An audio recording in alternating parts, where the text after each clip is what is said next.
Kikilay tayo guys. Try ko nga din.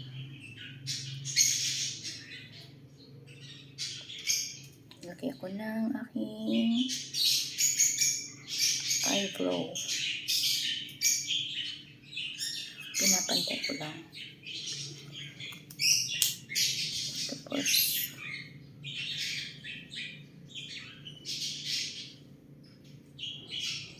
mag-ayos naman tayo bago pumasok sa trabaho. Ayan. Pantay na siguro guys.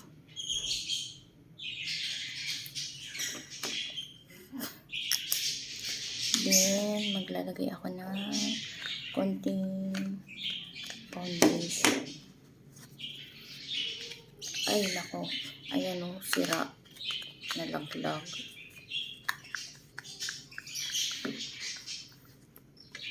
Ayan guys. Maliit lang yung salamin ko.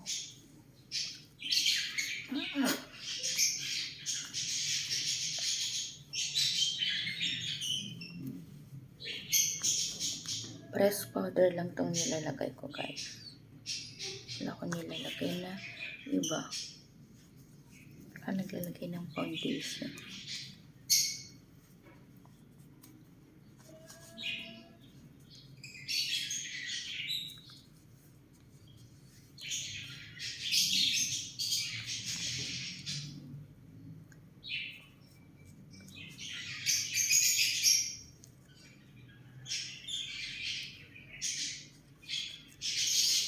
Minsan kasi oily yung face ko, kaya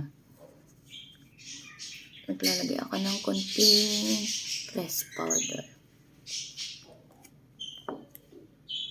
Guys, titignan ko muna kung okay na, pantay na yung aking kulay ng mukha. Saka yung aking eyebrow.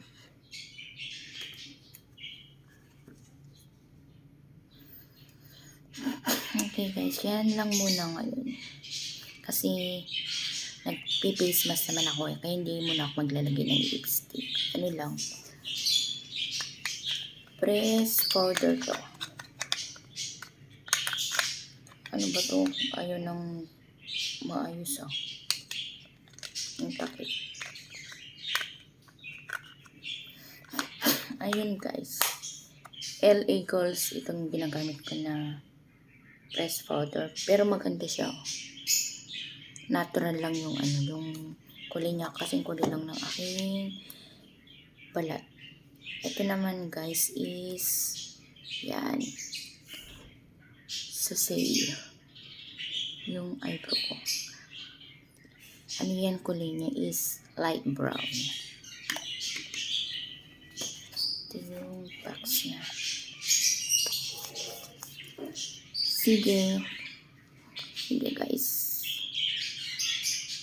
Next time ulit, kung nagustuhan mo ang aking video, please paki-like, share, and watch. Paki-subscribe na din sa Miles Vlog. Thank you guys.